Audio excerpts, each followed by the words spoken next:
ngayon, bukas at magpakailanman. Sa mga classic love stories na ating nababasa o napapanood, laging nakapagpapalukso ng puso ang mga kwento tungkol sa isang mayaman na nagmahal sa isang mahirap o sa isang prinsipeng umibig sa pangkaraniwang tao lamang. Parang mga fairy tales lang na kinagiliwan natin nung mga bata pa tayo, di ba? Ang tunay na pag-ibig daw, hindi nakatingin sa anumang hadlang, gaya ng katayuan sa buhay, agwat sa edad, o pagtutol ng pamilya. Ang tunay na pagmamahal ay hindi daw itinataboy, ito'y ipinaglalaban. Ganito naging kwento ng pag-iibigan ng isang amo at ng kanyang kasambahay. Naku, imposible, di ba? Pero nangyari. Alamin natin kung paano nila ipinaglaban ang kanilang pag-iibigan sa episode nating pinamagatang Amo Ko, Mahal Ko.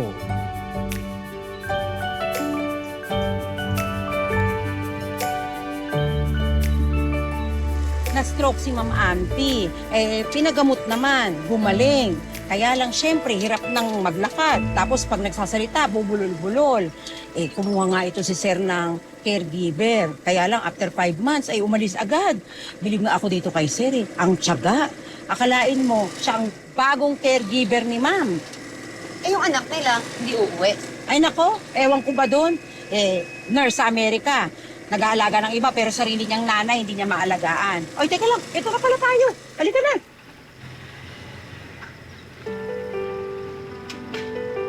Nako, eto na nga. Nung Pasko, umuwi. Pero bago pa magbagong taon, kumayro na agad. O, di ba? Ulirang anak, awardee ang gaga. Hindi kayang alagaan yung nanay niya. Oh, kuya, oh. Ay, ako na, Nits. Ay, ano ka ba? Ako na to. Ikaw na nga sa mundo eh. Saka na kita babawian sa unang sweldo mo. Keep the change, kuya. Ha? Promise mo yan sa akin, ha? Sige. Bibilan mo ko, ha? Oo.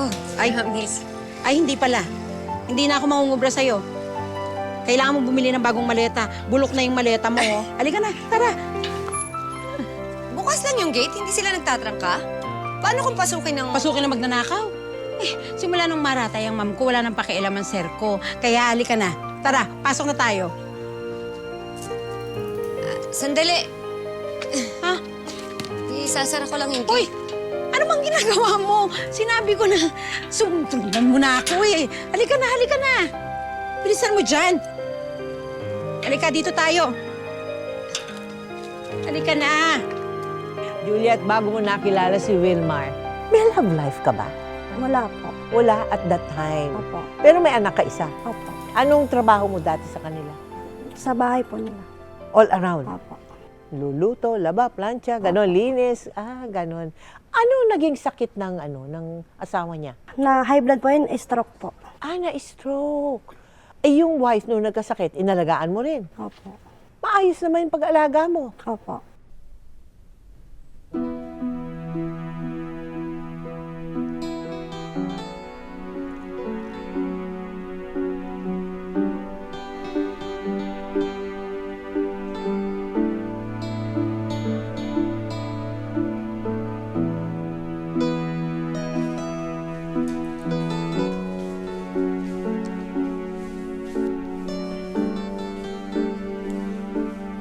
Pasensya ka na at magulo ang mga gamit.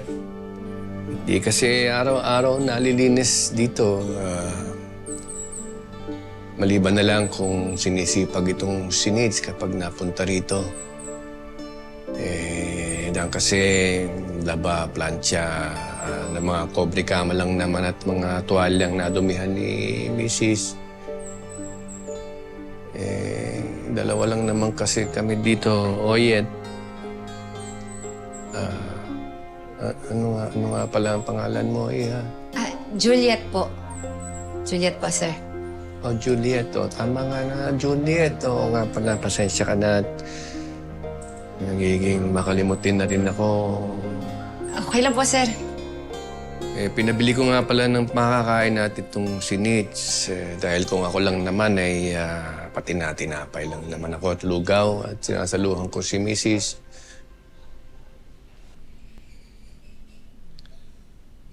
Ay, halika na at ihahatid na kita sa kwarto mo. Ay, naku sir, ako na po. Ako na lang. Ako na po, ako na po. Ay, sir! Sir! Sir, upo muna po kayo. Okay lang po kayo? Oh, pasensya ka na at inaatake na naman ako ng vertigo ko. Hindi po. Dalawang araw na kasi akong napupuyat. Pasensya ka na.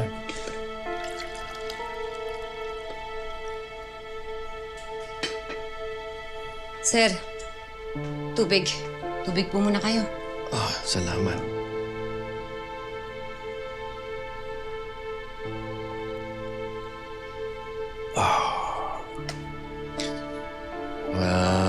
Ano ba? Sir, ako na po ang bahala sa mga gamit ko, sir. Oo, dumiretso ka lang dyan sa kusina at nasa kaliwa ang kwarto mo. Ano? Sige po. Salamat po. Pahinga na lang po kayo, sir. Oo, salamat. Pasensya ka na. Ayos lang po.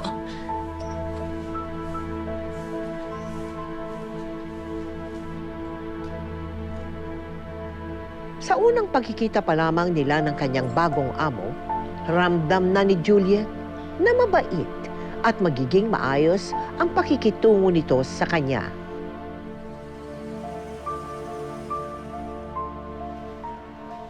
Biruin mo nga naman itong si paring Gusting. Magsisitenta na. Pagkakaanak pa dun sa kanyang batang asawa. Pinibiro ko nga at sabi ko, paano yan kapag nagdibo na ang anak mo? Malamang hindi ka na mapa-first dance noon. Dahil pihadong naka-wheelchair na siya ng mga panahon na yun. Biruin mo, ganong edad niya, hilig-hilig pa rin niya. Talaga naman. Juliet, alika at pumasok ka sa loob. Si Juliet may dalang pagkain. Sir, ito na po yung lugaw. Walang asin yan, ha? Sabaw lang. Opo, tulad po ng bilin niyo. Ito, may lugaw, si Juliet.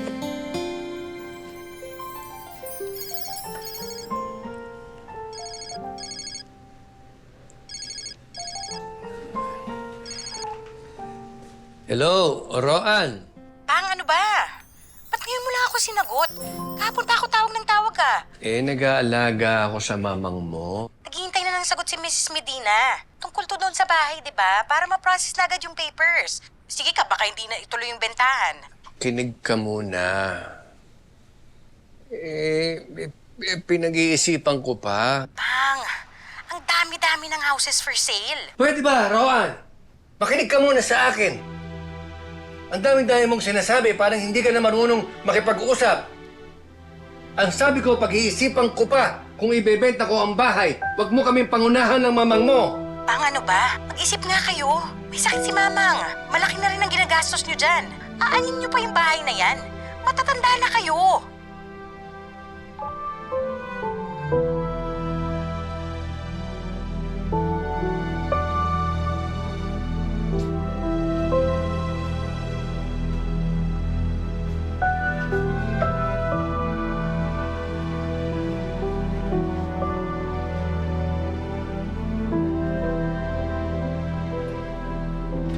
Okay, turn na. Nakita rin ni Juliet kung gaano kamaalaga sa kanyang asawa si Wilmar na halos 2 taon na rin palang hindi nakakakilos ng normal dahil sa sakit nito.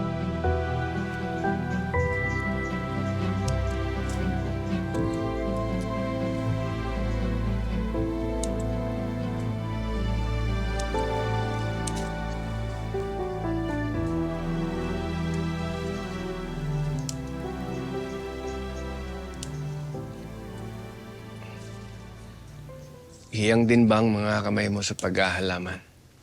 Ay, sir, nandiyan po pala kayo. Nangihinayang lang po ako sa mga halaman kasi pwede pa pong pagdugtong-dugtungin yung mga sanga para mabuhay.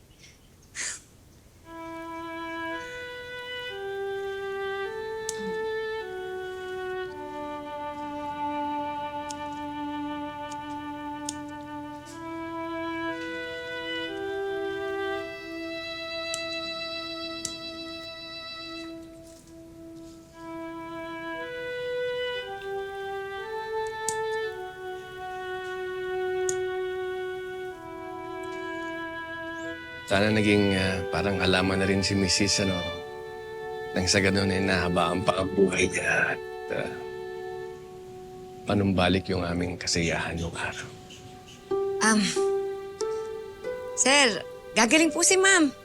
Pagagalingin po siya ni Lord.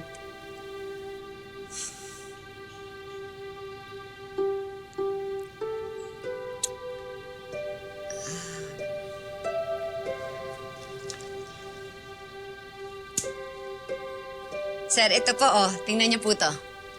Kahapon lang muntik na matuyo yung dahon yan. Pero ngayon, ang kintab na buhay na ulit.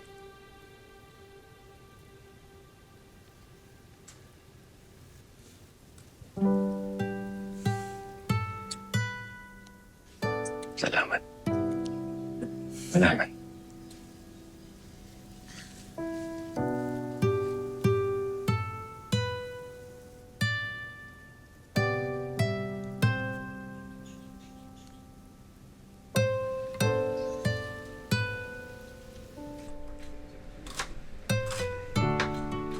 Laing ulit?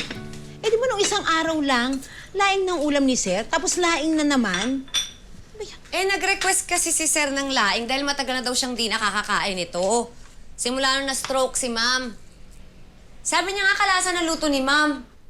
Alam mo nung huling hinain ko sa kanya, nag-request pa ulit ng kanin. Bakit? Hoy! Teka lang Binabanlawan ko lang yung utak ko.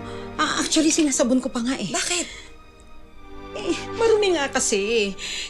Iba kasi yung dating nung yung laing mo, kalasa nung laing ng misis niya.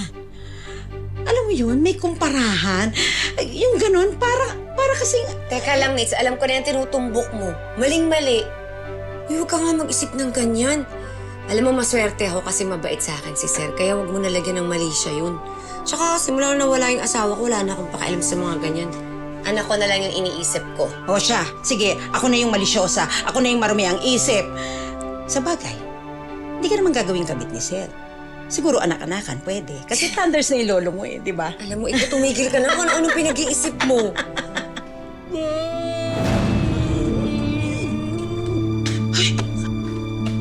Hindi ko kaya wala ka. Sino na makakasama ko ngayon? Mahal ko.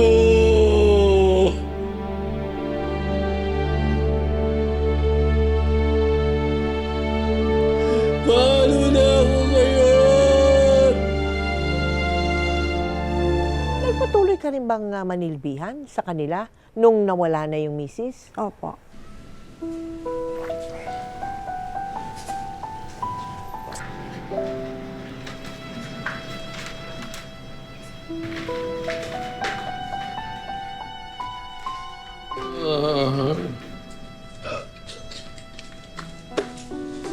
Sir, hindi pa po kayo naghahapunan tapos nag-beer na kayo agad. Baka po sumakit yung sikmura nyo. Gusto niyo po pa ng kape? Sir, liquid Wag mo nga. Hayaan mo lang yan, mga yan. Gusto ko makita, nandyan lang yan. Dahil tulad ko, yung mga basyong ito, wala nang laman. Wala nang laman. Wala nang silpi. Tulad ng mga basyong ito, wala akong silpi. Dapat niya binabasag, tinatapon. Ang puso ko wala lang laman. Si Ampi, wala lang si Ampi. Gusto ko lang mamatay. Sir, Wala na akong silbi! Sir! Sir! Sir! Wala na akong silbi.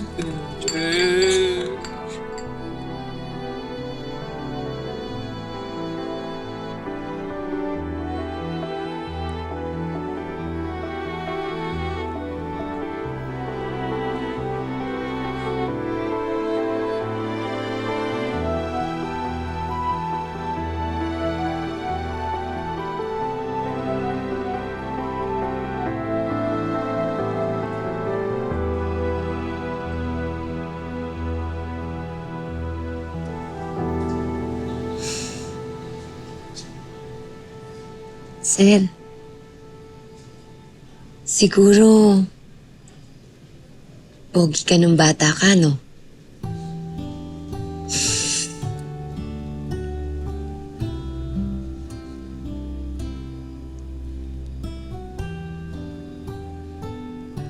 Dahil naman ni Juliet ang pangungulila ni Wilmar, buong tiyaga pa rin itong nanilbihan bilang kasambahay sa kanyang amo.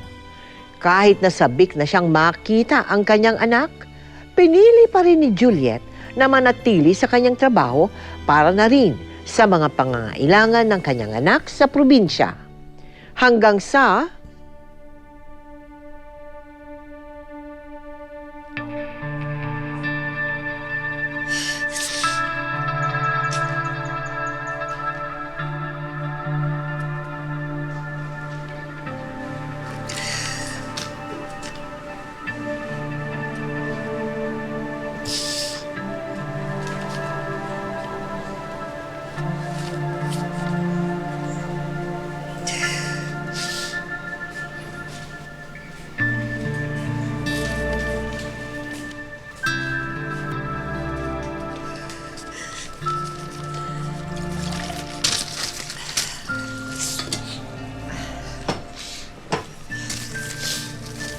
Galing ba sa anak mo yung sulat?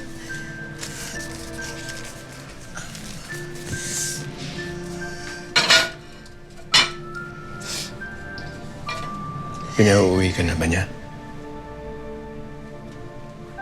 Nagpaliwanag na po ako. Kailangan ko din po kasi talaga magtrabaho para sa kanya. Wala na po kasi siyang tatay. Ako na lang po talaga yung nagtatrabaho para sa aming mag-ina eh.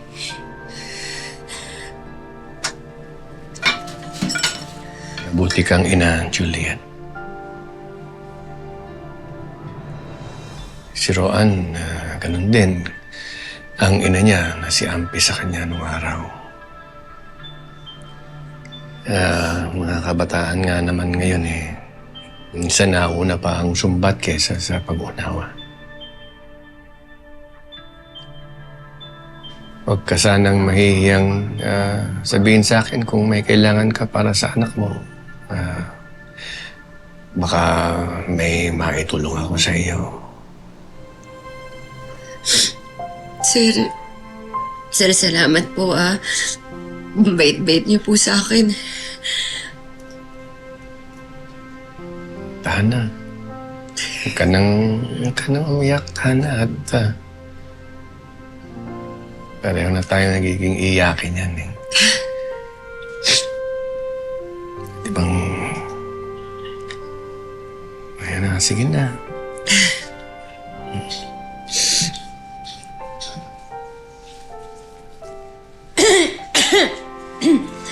Sir, mamamalansya po ako.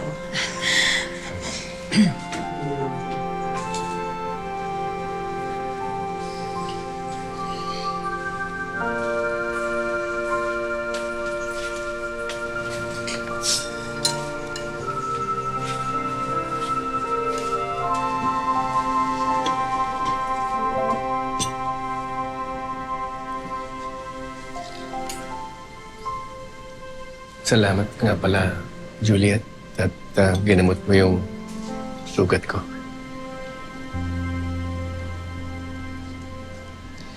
Pasensya ka na at may alaga kang hukluban.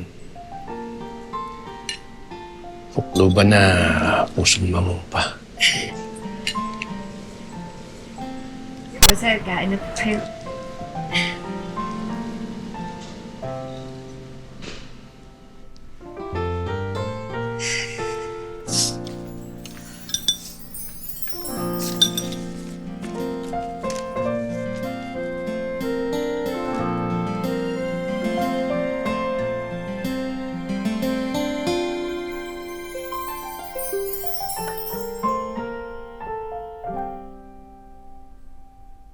Wilmar, join us. Dito ka. Yan. Thank you, Wilmar, ha? Pero teka muna, ano bang impression mo sa kanya? Mabait po siya eh. Mabait ba? Magano'ng kabait? Paano bait yung sinasabi mo? Lahat naman ng propose ko sa kanya, sumusunod naman. Ang sipag mo talaga.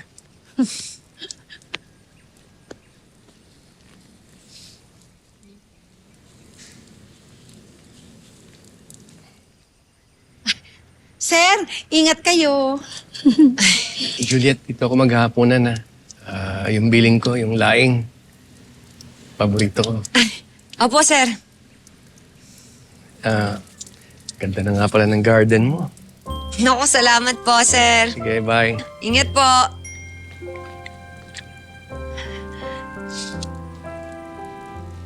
Uy, narinig mo yun?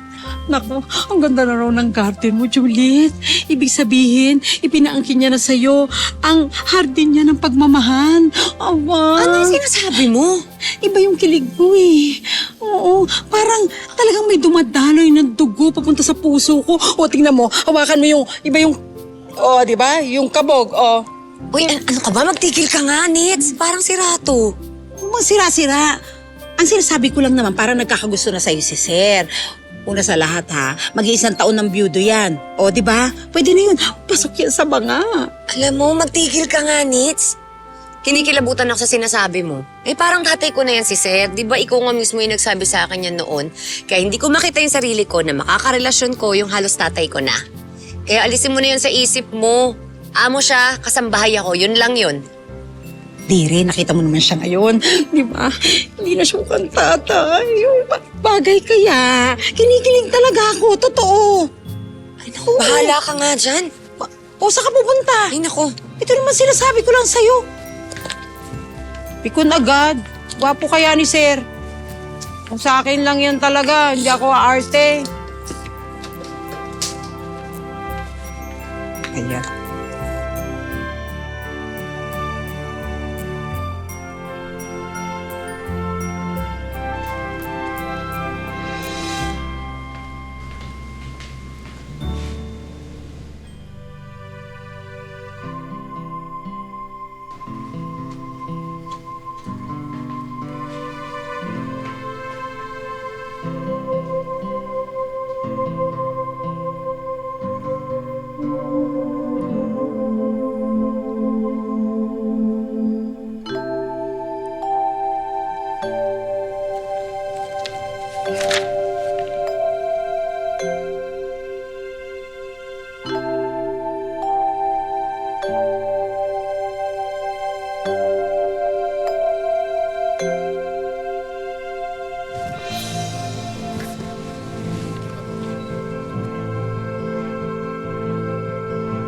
Ay, Sir, sir. Huwag ka matakot, Juliet. Wala akong balak na masama sa'yo. Napagmasdan lang kita eh. Yun lang, ganun lang. Wala akong iniisip kung ano man yung iniisip mo. Wala akong maniwala ka sana sa akin.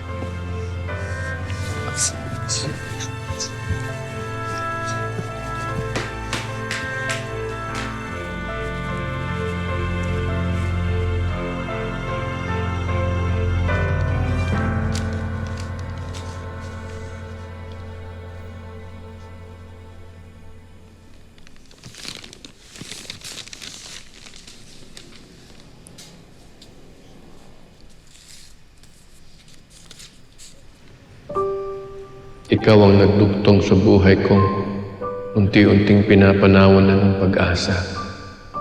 Ikaw ang nakita kong liwanag sa langit kong unti-unti nang nilalamon ng dilim. Ikaw ang lakas sa panahon ng aking kahinaan. Mahal na kita, Juliet.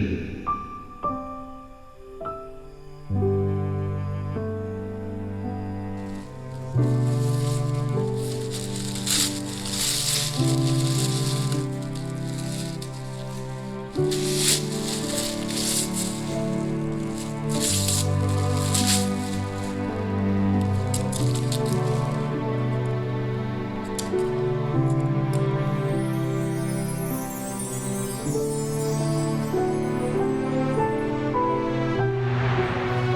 ito po oh. Tingnan niyo po to.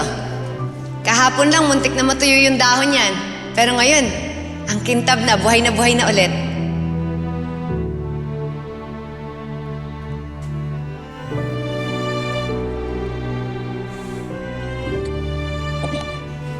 Salamat.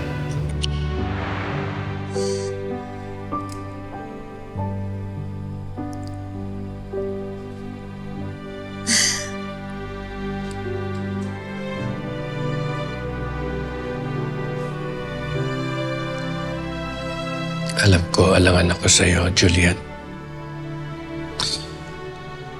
Nasa dapit hapon na ako ng buhay ko. Ikaw, marami ka pang pwedeng puntahan. Maaaring gawin. Ako, siguro, hanggang dito na lang ako. Pero sana, mabigyan mo ako ng pagkakataong mahalin kita sa natitirang panahon ng buhay ko. Pwede ba, Juliet? Pwede kaya?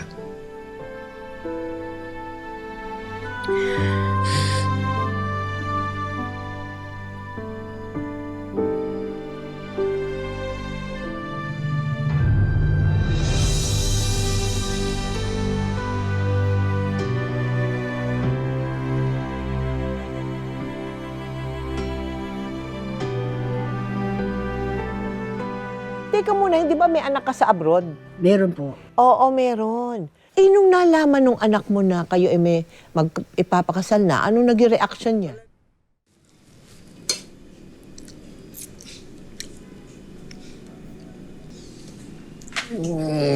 Wow! Alam mo, pasarap ng pasarap tong laing mo.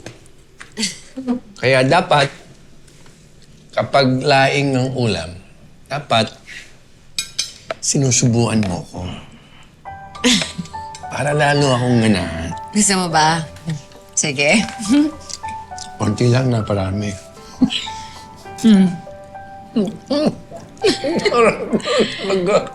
Isa pa nga, baby. Ay, huwag mo ko tawagin, baby. Nakakaibad-bad naman yung tawag mo sa akin. Gusto mo tawagin kitang Lolo? Lo. Oy. Lo. Oy. Lolo. Oy, wala ganyan. Oy. Ano na lang, darling na lang. Darling, sweetheart. Gusto ko tikman mo naman tong binagoongan, ha? Sandali lang. Binangungan, maalat yan. Baka mamaya ma-high blood ako dyan. Maliit lang. Ito na lang! Subo mo na lang sa akin to. Yan. Yan na. Oh, na-guide ko yung kamay mo. Parang gusto kong masuka sa kakornihan niyo. Anong ibig sabihin nito?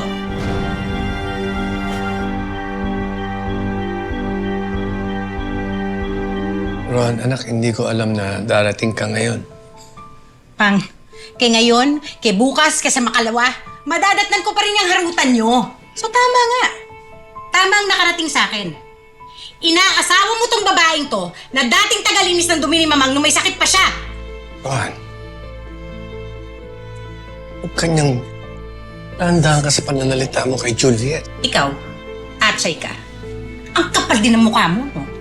Nabiyudo lang yung tatay ko, nilandi mo na. Tingnan mo nga itsura niyo. Mas mukha pa akong matanda sa'yo, ah!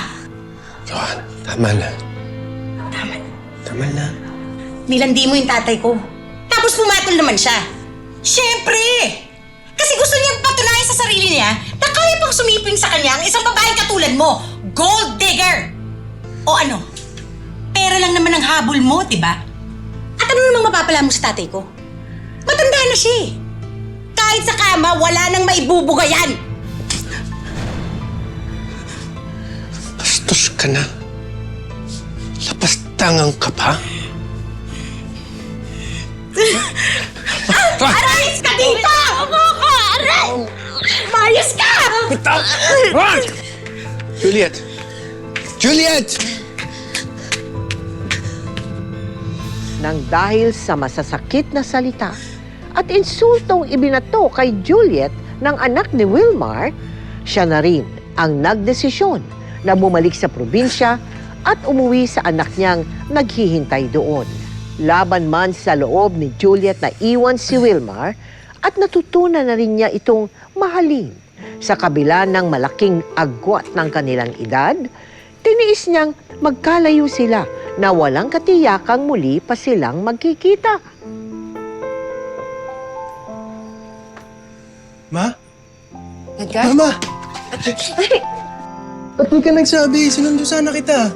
Okay lang ako. Tara, papasok na po tayo. Grabe.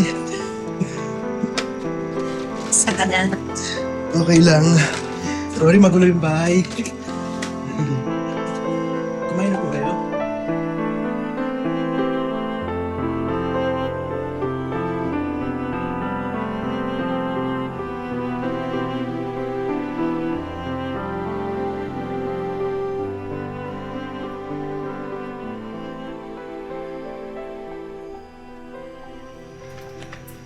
Mama, may bisita kayo. Si Mang Wilmar po.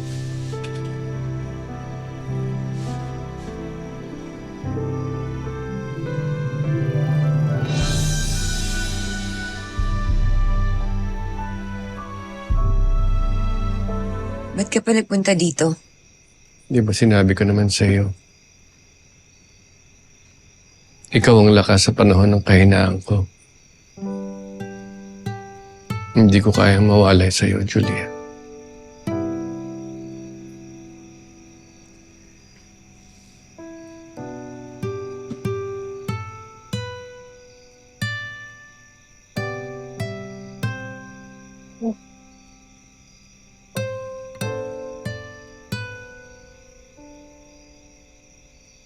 Huwag mo na akong iiwan.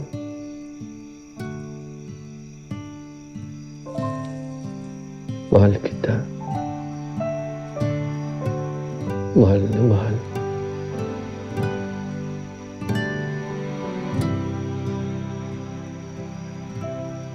Dahil sa matinding pakiusap at malalim na pagmamahal ni Wilmar sa kanya, pumayag si Juliet na doon na manirahan sa kanila si Wilmar. Kaya nagpasya si Juliet na magpadala ng sulat kay Roan. Dear Roan, alam kong hanggang ngayon ay hindi mo pa rin ako matanggap para sa papang mo. At hindi ko rin kayang tanggapin na basta ko na lang siya iiwan dahil hindi ko siya nakuhang ipaglaban sa'yo. Marahil ang tingin mo ay mababang uri lang ako. Pero ang tanging maipagmamalaki ko lang ay yung kaya kong magmahal ng walang kapalit na anuman. Ganyan ang pagmamahal ko sa papang mo. Handa ko siyang samahan hanggang sa huling sandali ng kanyang buhay, na gaya ng ginawa niya sa mamang mo. Mahal na mahal ko siya. Patawad. Juliet.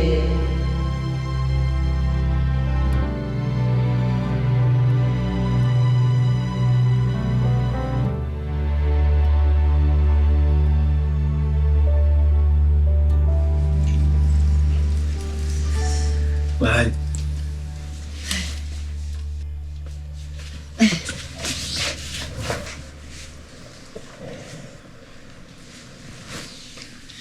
Sige.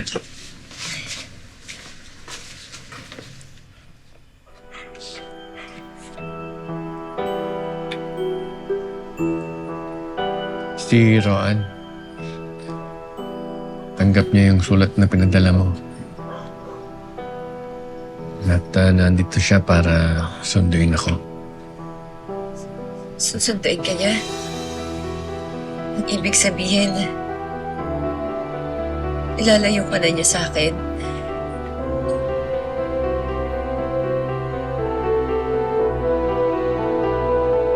Susunduin ka niya? Ang ibig sabihin, ilalayo ka na niya sa akin? Hindi, mahal. Tayo ang sinusundo niya. Dahil tanggap niya na ang pagmamahala natin. At talo niya rin yung singsing na biniling ko sa kanya. Dahil ang uklubang ito na patay na patay sa'yo, may gusto ka ng pakasalan.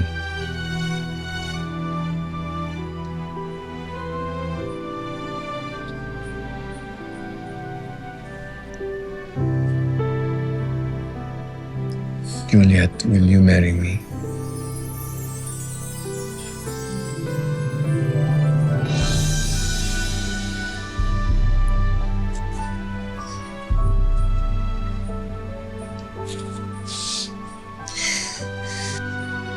Oo.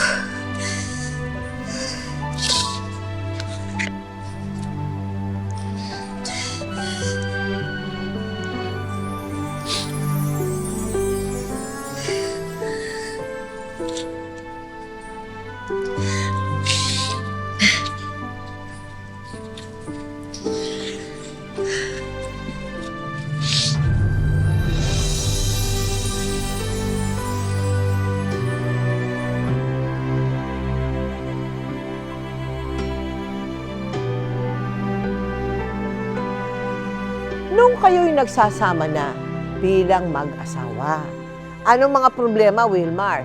Siyempre, hindi na pareho eh.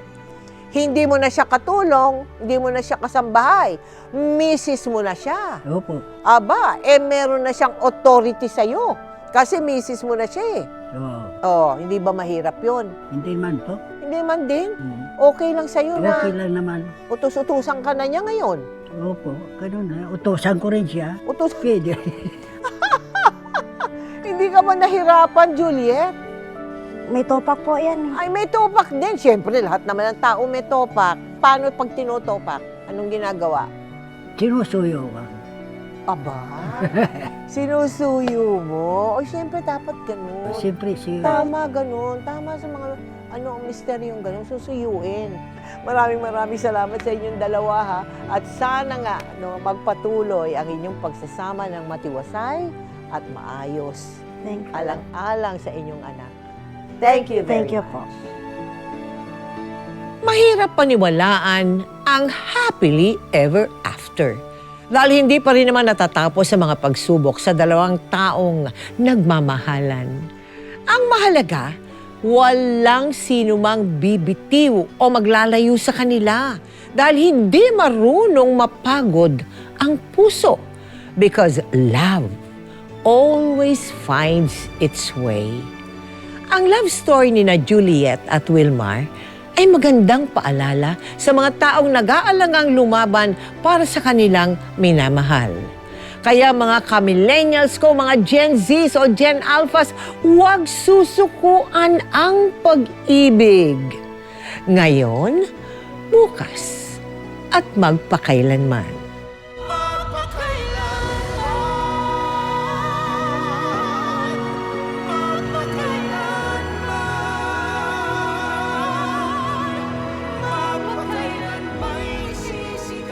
Bakit ang bait mo sa akin? Gusto kita. May asawa ko. Alam mo makakalam, pwedeng tayo lang. Ikaw ba si Len? Ako nga. Malandi ka! Pati asawa ko si Lito gusto mo agawin! Hindi nga ako sanay makita kang malungkot eh, kaya nga gusto kita eh. Saka siyempre, maganda ka. Anong nangyayari sa'yo? Mami, buntis ka? Sumagot ka, sino ka man yan? Layas! Papalakas na lang ulit ako para makapagtrabaho. Kaya ko naman palakihin yung mga anak ko eh. Huwag ka mag-alala. Tutulungan kita. Lalaki ka, Len, ha? Pumapul ka sa kapatid ko! Ate! Ang tanging ina ni Herlene, The Len Timbol Story.